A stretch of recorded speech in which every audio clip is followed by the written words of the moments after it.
নমস্কার বন্ধুরা, আপনারা দেখছেন দীপনীয় চ্যানেলে। আমি ত্রিপুরা থেকে বলছি, আমার নাম তুলতুনা। তো আমি আজ কাঁঠাল বীজ দিয়ে একটা রেসিপি বানাবো, মুড়মুড়ি পকোড়া। তো আপনারা দেখতে থাকেন রেসিপিটা।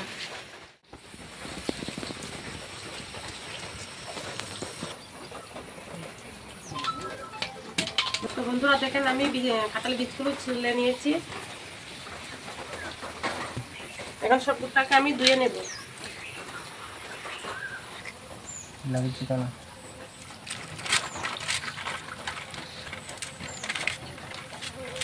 তো বন্ধুরা এখন আমি কাঁঠাল বীজগুলো কুড়িয়ে নেব।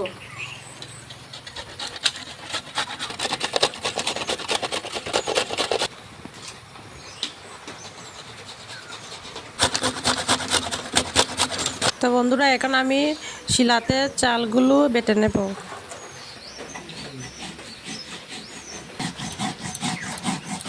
তো বন্ধুরা এখন আমি চানাগুলো বেটে নেব।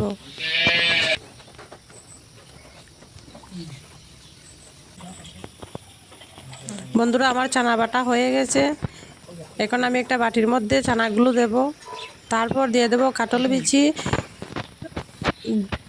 তারপর দিয়ে কাঁঠাল বিচি যে কুড়ানো ছিল সেটা দিয়ে দিলাম। তারপর দিয়ে দেব চালের গুঁড়ো।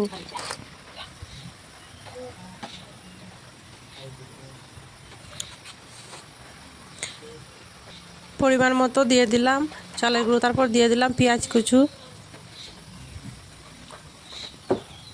তারপর দিয়ে দিলাম ধনে পাতা, দিয়ে দিলাম লেবু পাতা এবং পরিমাণ মতো লবণ, হলুদ গুঁড়ো, লঙ্কা গুঁড়ো।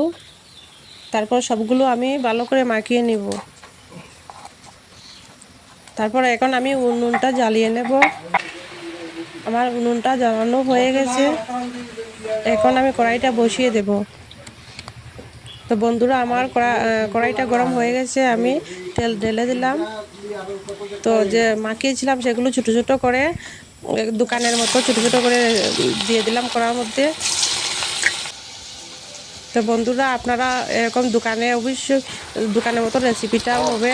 আপনারা বাড়িতে খাবেন, একবার বানিয়ে খাবেন, তারপর একদম দোকানের মতো মুড়ি পকোড়া হয়ে যাবে। তো বন্ধুরা আমার এখানে পকোড়াটা হয়ে গেছে, আমি নামিয়ে নিলাম।